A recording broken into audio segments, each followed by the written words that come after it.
I was reading an article in the Best of the Planing Form collection,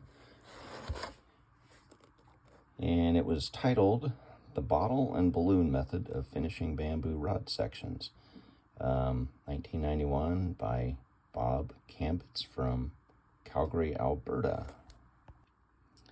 His concept is pretty much the reverse of dipping a rod and then pulling it out, except you need so much more height to pull the rod all the way out and have the tube filled with varnish.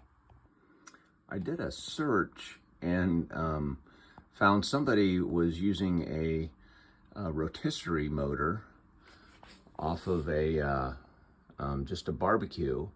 So I bought one, and this one has a timer or a speed control on it.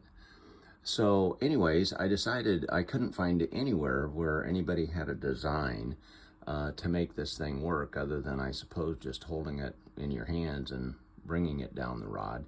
He does talk about 4 inches per minute, which I think is the standard. Anyway, so I decided to give it a whirl to build a dipping form. So this thing is just less than 6 feet tall, and you can see I've got post with the what I'm using for the line is backing. Just some, I had an old reel of backing, thinking it would be plenty strong. Well, it took me a couple of tries to get all this to work, but anyways, you've got the string has got to go down. So here, let me show you the trolley.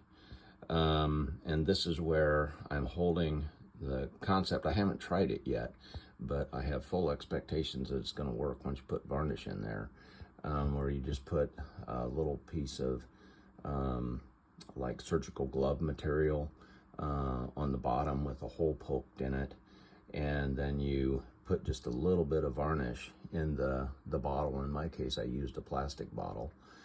And anyway, so I've got this trolley that goes up and down, and so I've got it in the starting position.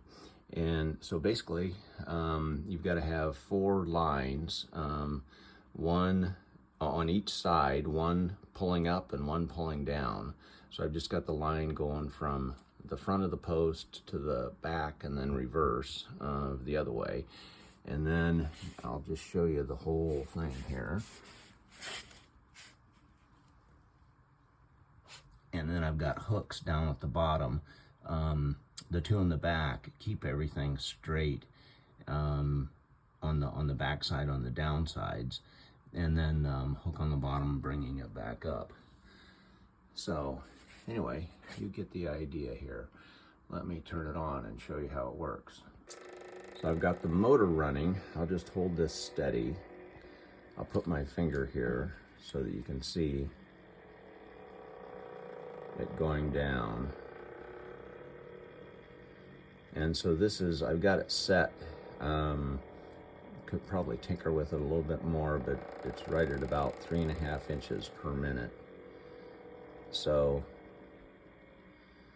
at least you get the idea. And then when it's all done, then what I do is I take off the motor mount.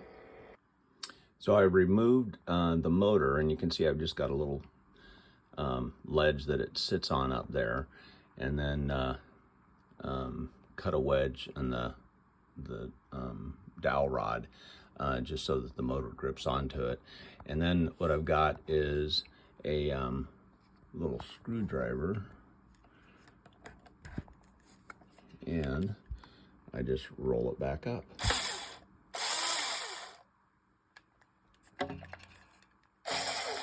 You're ready. Oops, gotta get it somehow. Here we go. I had to get it locked on.